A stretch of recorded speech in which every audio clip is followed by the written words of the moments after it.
ଆଜିଠାରୁ 500 ବର୍ଷ ପର୍ଯ୍ୟନ୍ତ ଏହି ରାଶିରେ ଧନ ବର୍ଷା। ଏହି 6ଟି ରାଶି ହେବାକୁ ଯାଉଛନ୍ତି ମହାକୋଟିପତି। ଶନିଦେବଙ୍କୁ ସମସ୍ତେ ଭୟ କରିଥାନ୍ତି, କାହିଁକି ନା ଏକଥା ସତ ଯେ କୌଣସି ବ୍ୟକ୍ତିଙ୍କ ଉପରେ ଯଦି ଶନିଦେବଙ୍କ କୃପା ଦୃଷ୍ଟି ପଡିଯାଏ ତାଙ୍କ ଜୀବନରେ ସୁଖ ସମୃଦ୍ଧିର କୌଣସି ଅଭାବ ରୁହେ ନାହିଁ।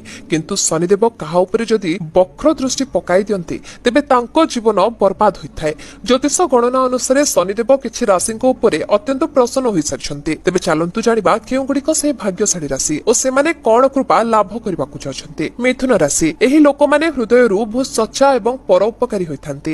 ଏଥିପାଇଁ ଏମାନେ ଶନିଦେବଙ୍କର ଅତି ପ୍ରିୟ ହୋଇଥାନ୍ତି। ଏହି ରାଶିର ଲୋକମାନଙ୍କ ଉପରେ ଶନିଦେବଙ୍କ ବିଶେଷ କୃପା ଦୃଷ୍ଟି ରହିଥାଏ। ଏବେଠାରୁ ମିଥୁନ ରାଶି ଲୋକଙ୍କର ଖରାପ ସମୟର ଅନ୍ତ ଘଟି ଶୁଭ ସମୟ ଆରମ୍ଭ ହେବାକୁ ଯାଉଛି। ପ୍ରଚୁର ଧନ ଲାଭରେ ମଧ୍ୟ ଯୋଗ ରହିଛି। ମକର ରାଶି। ଶନିଦେବ ଏହି ରାଶିର ସ୍ୱାମୀ ହୋଇଥିବାରୁ ଏହି ରାଶିର ଲୋକମାନଙ୍କ ଉପରେ ବିଶେଷ କୃପା ଦୃଷ୍ଟି ରଖିଥାନ୍ତି। ବର୍ତ୍ତମାନ ଶନିଦେବ ଏହି ରାଶି ଉପରେ ସବୁଠୁ ଅଧିକ ପ୍ରସନ୍ନ ରହିଛନ୍ତି।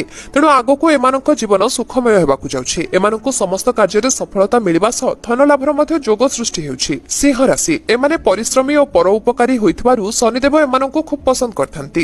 ଶନିଦେବଙ୍କ କୃପାରୁ ଏମାନଙ୍କ ଜୀବନରେ ଏକ ବଡ଼ ପରିବର୍ତ୍ତନ ହେବାକୁ ଯାଉଛି।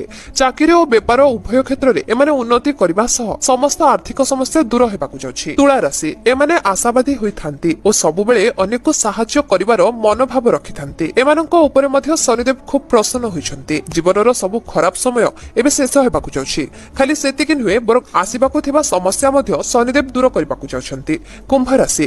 ଏହି ରାଶିର ଲୋକମାନେ ତରବର ହୋଇ କୌଣସି ନିଷ୍ପତ୍ତି ନିଅନ୍ତି ନାହିଁ। ସବୁବେଳେ ଭଲରେ ବିଚାର ବିମର୍ଶ କରି ନିଷ୍ପତ୍ତି ନେଇଥାନ୍ତି। ଏହା ସହ ଏମାନେ କେବେ ବି କାହାକୁ ଦୁଃଖ ଦେବାକୁ ପସନ୍ଦ କରନ୍ତି ନାହିଁ। ତେଣୁ ଶନିଦେବ ମଧ୍ୟ ଏମାନଙ୍କର ସବୁ ଦୁଃଖ ହରଣ କରିବାକୁ ଯାଉଛନ୍ତି। ଶନିଦେବଙ୍କ କୃପାରୁ ଏମାନଙ୍କ ଆର୍ଥିକ ସ୍ଥିତି ମଜବୁତ ହେବ ଏବଂ ସମସ୍ତ କାର୍ଯ୍ୟରେ ପ୍ରତିଷ୍ଠା ଓ ସଫଳତା ପ୍ରାପ୍ତି ହେବ। କର୍କଟ ରାଶି।